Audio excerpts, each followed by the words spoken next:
Hello, it's Dr. Shantae, and welcome back to my YouTube channel. We are going to have a chat that I think is long overdue, specifically about this growing concern that I've had for a while about these economically incentivized gender wars that are causing division. Show of hands, how many of you in the course of a week will open up social media or YouTube or TikTok or whatever and see some hot take about all the things that are wrong with men and all the things that are wrong with women? Exactly, every single week. And the thing is that these are a psyop, okay? This is a psychological manipulation. And I have all of my notes here, but algorithms amplify outrage. Anger is a moneymaker, okay? Anger is a moneymaker. And there are a lot of creators who are monetizing resentment, that are manipulating pain points and profiting from hate and division and leaning into grievance. Okay, grievance is extremely profitable. So the reason why I call myself Dr. Shantae is because I have an earned doctorate. I have many degrees, but the one that is relevant to this particular conversation that we're having today is that I have a doctoral degree in curriculum and social inquiry. What does that mean? It means that I spent years studying the ways that the way we educate people in the classroom and outside of the classroom, the ways that education can be used to liberate people and ways that education can be used to suppress and to oppress people. And a lot of what we are seeing on social media, on YouTube, and so many other platforms about gender, okay, is being weaponized, economically incentivized, it's being monetized, and it's leaving our society broken. It is leaving us distrustful of one another. It is leaving us fractured. And this is not about romantic relationships per se. It's about social fragmentation. It is about the ways that people profit in times of war rather than in times of peace, because peace isn't sexy. Peace doesn't sell. Peace is boring. And so people amplify outrage to the detriment of us all. And I'm going to show you exactly how that happens and what we can do about it. Keep watching. So the thing that I want you to keep in mind, the tape that I want you to have running in the back of your mind throughout this whole conversation is who benefits from men and women being at odds from one another? Who benefits from men and women being at each other's throats? And the answer is actually more than one person. So let's do a little bit of background. How did we start here? So I would probably say in the past 5 to 6 years, probably I can probably pinpoint from the pandemic on, right? Because during the pandemic, there were a lot of movements. There were Black Lives Matter, there was Me Too. And I think that a lot of the stories that were coming out of the Me Too movement, where you had women that were talking about painful experiences that they had with men in places of power, okay, and hierarchy, where you had women sharing their experiences in dating and in relationships and in marriage in ways that they had been either abused, assaulted, gaslit, manipulated, cheated on, betrayed, all the things, right?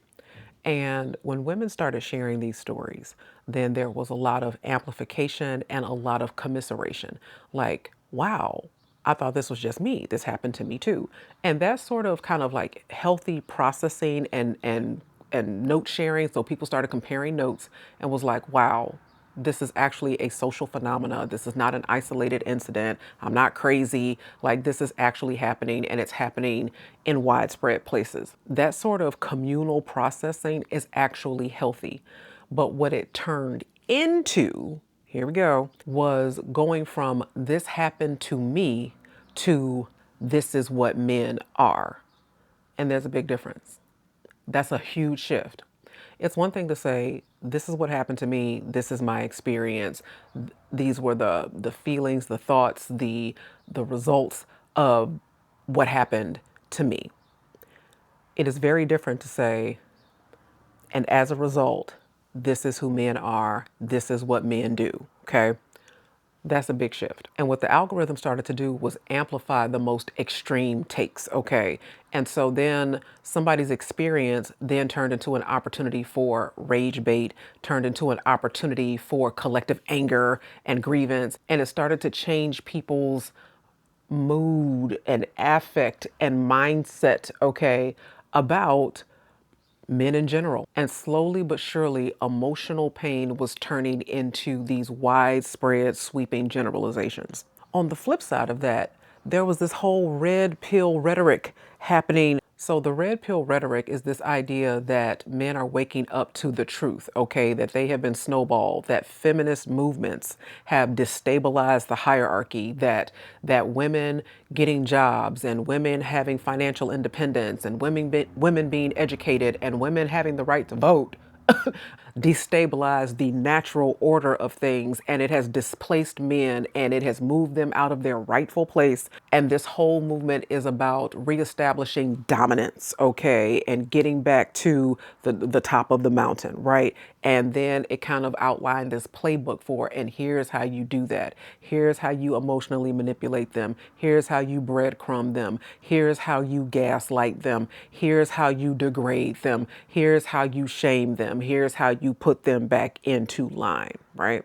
So one was feeding the other. So on the one hand, you had women who were talking about these experiences, and on the other hand, you had men who were taking this playbook and fueling said experiences. Okay, so this is not to invalidate any of those experiences because those experiences were absolutely valid. But this is the part that you need to pay attention to. Who does this work on, right? Who does this work for? What kind of men, what kind of mindset is the most susceptible to this type of rhetoric? Because it's not all men, okay? There are some men who look at this and are like, what the are you really, dude? Like, no, okay? Like, absolutely not, okay? So that begs the question, who does this work on? I have a list. This works on men who are relationally wounded. This works on men who have been economically displaced. This works on men who are socially isolated. This works on men who lack emotional literacy or fluency, okay, and just can't articulate how they're feeling without being angry or using humor, you know, to kind of like diffuse the situation, haven't learned to really talk about their feelings. And so when you have all of this unprocessed pain and you hear somebody talking about the ways that you have been hurt in relationships and ways that you have been wounded in relationships and ways that you are struggling as a man to make the kind of money, or you know how college is not really for you, and the reason why you didn't do well there is, you know, displacing all of this blame. When you are looking for reasons, when you are looking for purchase, when you are drowning and you're looking for some sort of a life raft, this seems palatable. This seems reasonable. This seems logical. This seems like, yeah, okay, because when you are tired of drowning in self-hatred and self-blame and you don't have any other options or alternatives, then turning your grievance into a platform, turning your grievance into something that you feel like you can stand on and reestablish your standing and your dominance and your control over the situation seems like a really good idea. And so on both sides of the fence, you have men and women talking about emotional wounds. You have men and women talking about relational wounds. And in both cases, it went from this is my pain, this is my story, this is my experience to, and this is who is to blame, and this is who men are, and this is who women are, and this is why you feel the way you feel. And it has escalated ever since in this fisticuffs that has lasted much longer than it should have. So here's my beef. So my training is rooted in sociology, critical race theory, racial formation theory. It is rooted in traumatology and this kind of trauma-informed perspective. And sociology, and this is very broadly speaking, sociology tends to tell you what, and psychology tends to tell you why, right? So I think that the sociological, the qualitative pieces of this, the anecdotal pieces of this, the stories, okay? And then when people tell their stories, you can disaggregate the data and you can pull out certain themes and patterns, right? But the problem is that people went from that qualitative piece to this interpretive analysis piece and started getting into the psyche because this is why men do what they do. And I think that's the part that I quibble with because here's the thing. You can be in a relationship and somebody can tell you, I don't want to do this anymore. I don't want to be with you anymore. And it's hurtful. It's like, what? I thought we had a good thing going. I thought we loved each other. Why are you doing this? And they'll say, I need space. That's the answer they will give. I need space. But I need space could mean a wound that I have buried has been triggered. A wound that I have not processed is interfering with my ability to continue in harmony with you, right? But they may not have the language for that. They may not have the emotional fluency for that. They may not have the vocabulary to name that experience. You know, most of us don't walk around with a copy of the DSM-4 and say, here's what's going on here, right? Or don't have access to the resources or support systems to be able to process this in a healthy way. They just know, I can't do this anymore. I need space. Boom. And people will go online and say, you know, what that's really about is when they don't even know what it's really about. So how can you? Okay, it's like all of a sudden we put on these diagnostic hats and there's no, in these gender war conversations, there's no depth. There's no research. There's no nuance. You know, we hop on these pop psychological trains and we look for labels like, it's avoidance, it's attachment issues, it's neurodivergence, it's neurospicy without having any real intellectual grounding for any of it. It's just like, this sounded good, this sounded about right, and so now I'm going to take this and run with it.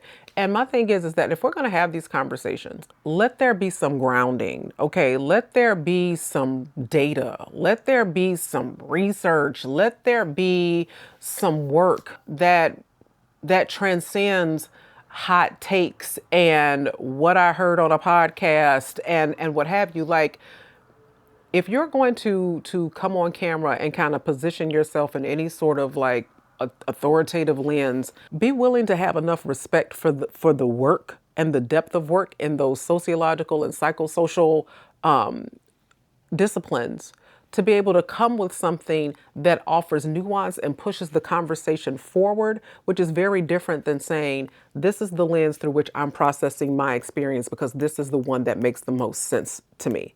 And I think that there's nothing wrong with that. But I think what happens too often is that we take how one person is processing their experience and the lens that they're using to process their experience to make sweeping generalizations about what men are doing and feeling and what women are doing and feeling. Which brings us to the undercurrent that runs through all of us. You knew we were not getting out of here without talking about the patriarchy. So patriarchy is a system of power and hierarchy that centers men as dominant. It's a hierarchy of gender so that men and women are not on equal footing, and women are valued relationally, meaning you have value in the patriarchy in relation to how you support the patriarchy, but not value for who you are as a person, as a woman, okay? And so as a result, when women ascend the ladder of economics or women ascend the ladder of education, that is immediately disregarded and displaced because how does that serve the patriarchy? It doesn't. So it is dismissed out of hand. I have a I have a video that went viral, and I'm like, this is why you really just can't be sharing your relational experiences because it just becomes the low-hanging fruit for people to grapple with their grievance, right? So the video, it's on my Instagram, and it talks about why I gave up dating apps and how this gentleman was asking me like, you know, what do you do? And I try to keep it really general. Okay. I'm like, oh, I'm in education. Like, oh, what do you do? What do you teach? So I'm like, oh, okay, these are the classes that I teach. And he started to ask like these deeper questions. And so I'm like, oh, okay, he's genuinely expressing an interest in the scope of the work that I do. And I have a broad range of work that I do and that I've done in scholarship, academia, social media, platform building, like I've done a lot of work, right? And after I kind of articulated like what I do, his response was, but can you cook a pot of greens? See what I mean? Because whatever it is that you're doing, that doesn't serve the patriarchy, but can you cook food? Can you do domestic labor? That's what serves the patriarchy, and that is what is considered valuable. In the patriarchy, women are socialized to center men, that your path to wholeness, that your worth, your value is tethered to whether or not you are in relationship with a man. And hear me on both sides of the fence, men and women. The minute, the second, the hour that you use your relationship as a symbol of status, okay, it has become reductive. It has become performative because now it's not about love. When relationship is status, it's about whatever perceived benefits you feel come along with that status, okay? And I have heard it, I have seen it, I have read it, I have studied it. It comes in conversations like, I was a wife, I wasn't no baby mama. Girl,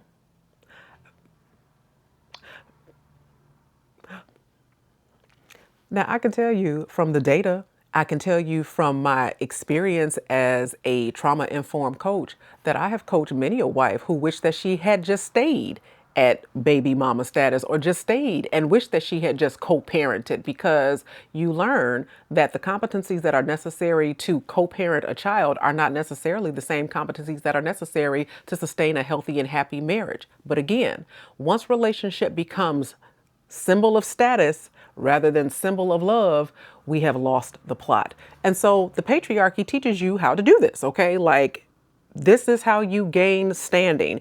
And then you'll hear on the other side of it, oh, yeah, men who don't have wives, yeah, I don't do business with them, okay? So there's also this anecdotal reporting that if you don't have a wife, that you are not trustworthy.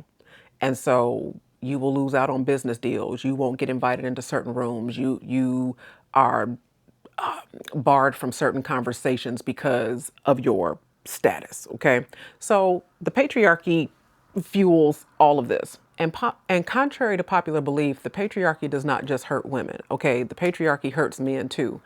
I encourage everybody to read Bell Hooks' work, The Will to Change, because direct quote from this book, she says, patriarchy is the single most life-threatening social disease assaulting the male body and spirit because men have to castigate parts of themselves in order to gain approval. So that in order for you to be accepted in the boys' club, there are parts of your emotional self, there are parts of your relational self that you have to deaden, okay? Which means you're not living as a whole person. You enter the brotherhood fractured, fragmented, broken, less of yourself because the emotional fluency and currency and relational fluency and currency that makes women's friendships thrive and the way that women's friendships thrives, that's not acceptable in the patriarchy. And so a lot of men, in order to gain acceptance and approval from their peers, have to cut off parts of themselves in order to be accepted into the brotherhood. And this also hurts men because at first I was like, male loneliness epidemic, that sounds a little gimmicky, but I have done the research. So please read several reads actually. Bowling Alone by Robert Putnam, excellent. Read Together by Dr. Vivek Murthy, who was the Surgeon General of the United States. And even Dr. Bruce Perry, whose work really is rooted in childhood trauma, but talks about relational poverty as an outgrowth of this system of kind of like isolationism and loneliness that we have going on. But another way that this hurts men is in this concept that grew out of Bell Hooks' writing called being homosocial. So homosocial is basically you are attracted to women, but in terms of your validation, your status, your understanding of self, it is through the male gaze. Okay. So how does this hurt men? So there are men who have rejected or discounted women that they could have potentially been in healthy, loving partnership or had really good, solid friendships with, that they have discounted because she didn't fit the model that their boys would have accepted.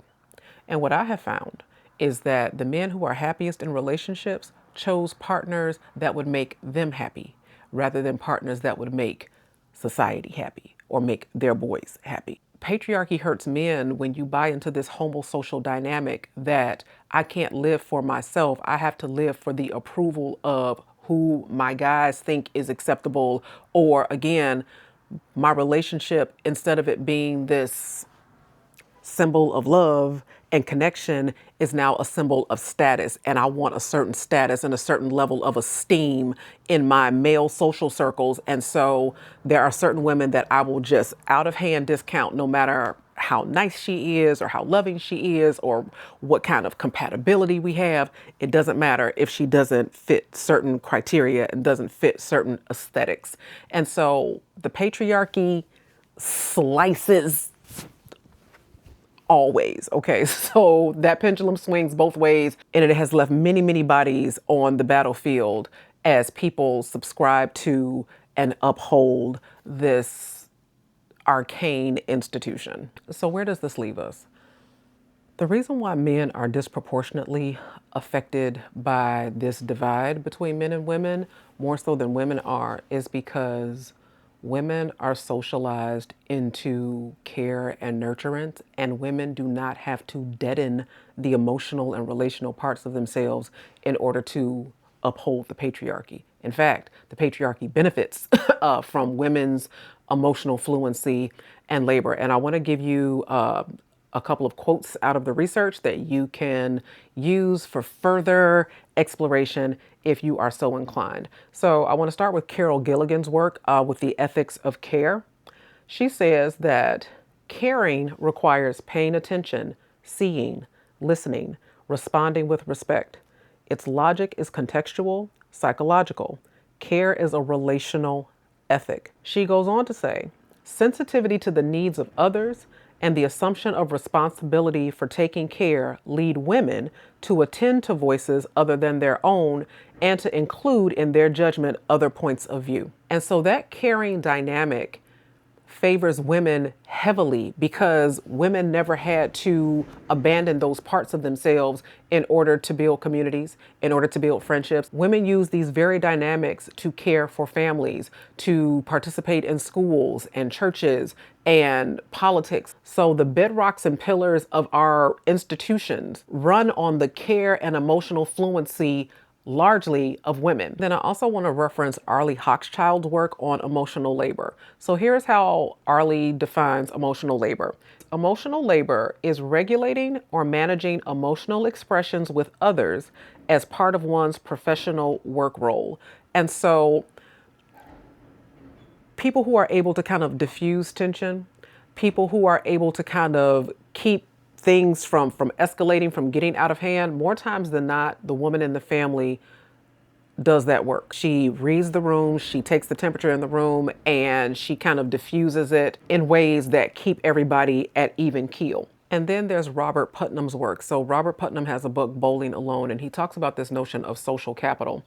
And he notes that women are somewhat more likely than men to be involved in church groups, school-related organizations, informal social networks. And so we talk about who's coordinating the play dates, right? And he says that social capital refers to the connections among individuals, social networks, and the norms of reciprocity and trustworthiness that arise from them. Women are disproportionately more engaged in those networks. Women are disproportionately engaged in weaving the fabric of connection, like, oh, hey, let's get together. Let's do the play date. Let's go for coffee. Let's take the kids for a walk. Let's be in community with one another. So because women largely or disproportionately facilitate that process, because this growing divide between men and women is causing this stratification and this separation, women are very easily able to roll with those punches and say, oh, well, I'm not new to this. I do this. I know how to have friendships. I know how to have community. I know how to engage in conversation. I know how to weave the fabric of togetherness and connectedness and community. And so I'm just going to leverage these strengths that I have and go do that.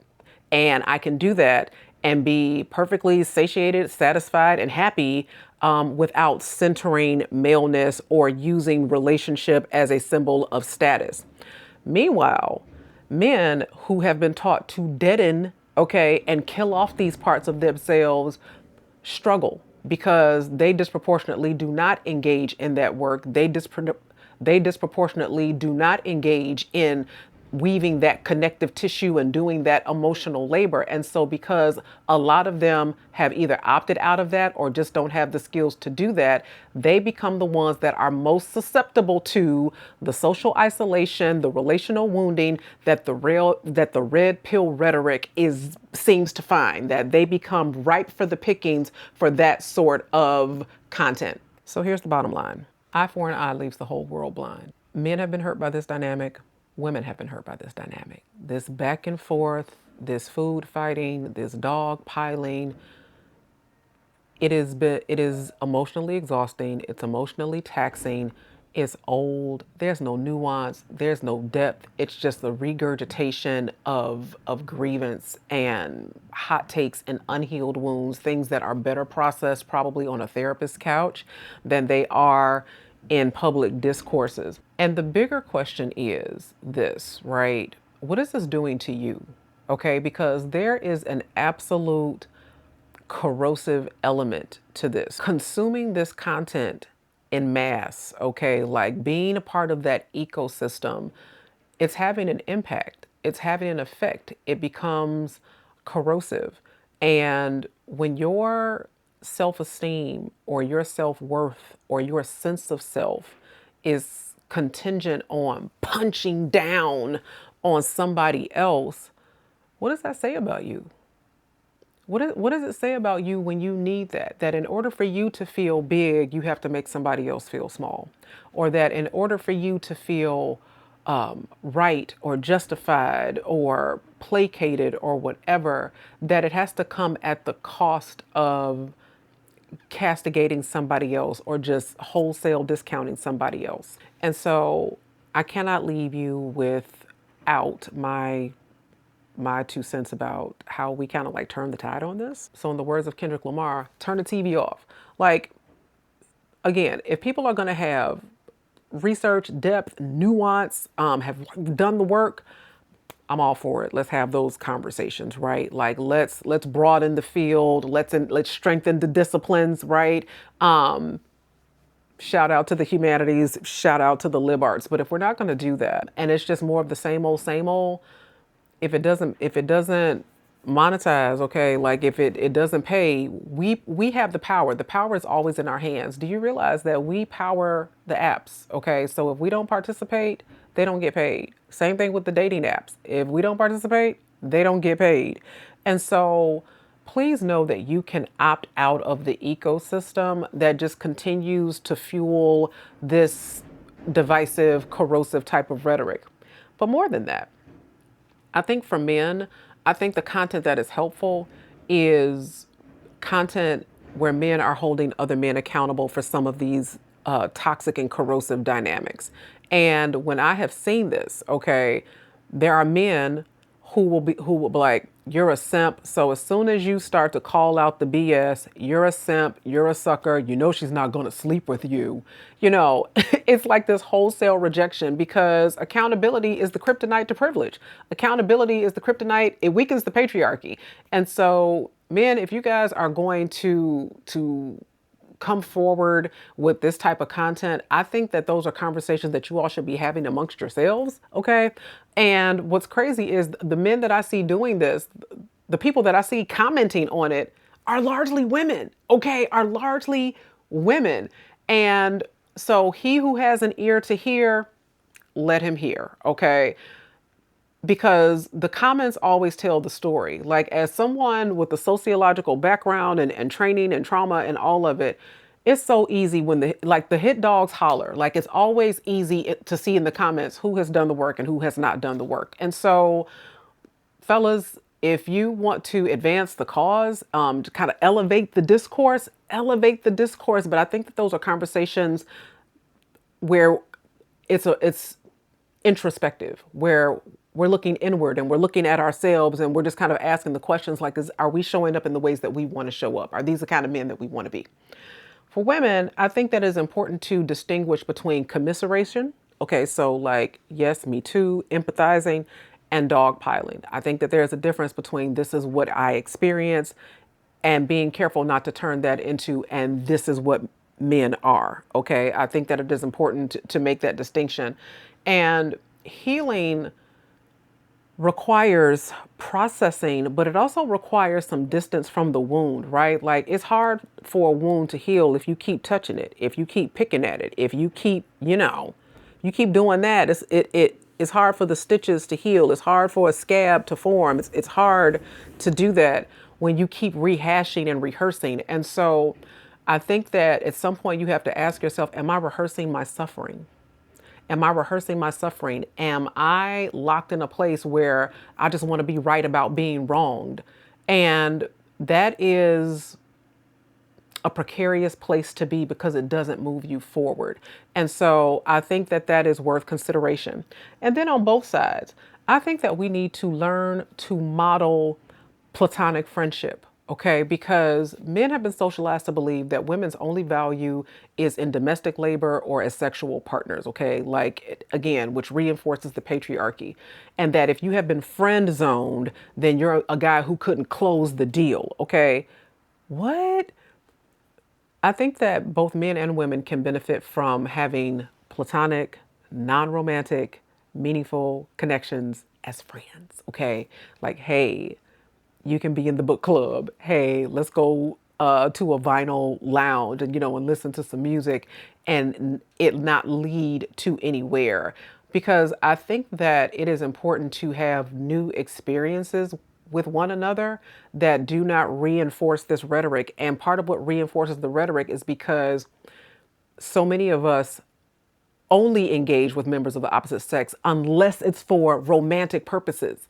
Romance is not the only option on the table. Friendship is on the table. I have I have a litany of female friends, and boy, the way we do for one another, we celebrate one another, we encourage one another, we pray for one another, we, rally around one another in the sister circle. We allow each other to process feelings in safety without judgment or shame. I think that men could benefit from that sort of dynamic, especially if you are surrounded by peers who don't let you process without shame, who don't have the language or the emotional fluency to be able to speak to the wounds that you have because they cut off parts of themselves the same way you cut off that part of yourself. So I think that there is some learning to be had from one another. And let me say, I do realize that, because I can always anticipate the comments. This is such a binary conversation, about, and it leaves out a lot of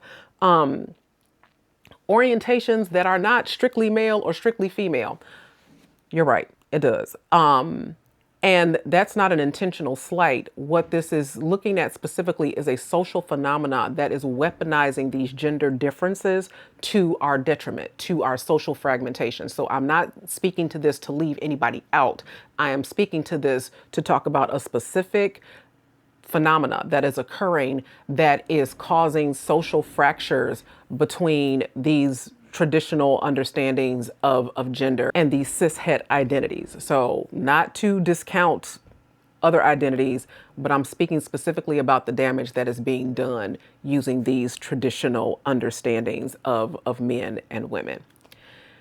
So yeah, you can opt out. You can opt out of the ecosystem. You can choose curiosity over certainty. You can choose community over the algorithm. You can come out of the rabbit hole, and you can start healing in community rather than kind of looking for a sounding board for your pain. Rather than looking for people that speak to your pain, how about looking to people who speak to your growth, to your healing, to your development, to your evolution beyond these very rigid understandings of male and female dynamics?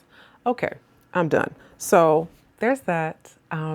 Hopefully this was helpful to you. Hopefully you were able to get some ironing done or some vacuuming done, or maybe you listened to this while you was folding the laundry. I don't know, child, but I hope that it was of some benefit to you. Feel free to subscribe, share this content, and if you haven't already, please do engage. I enjoy these conversations and appreciate you. I will see you next time.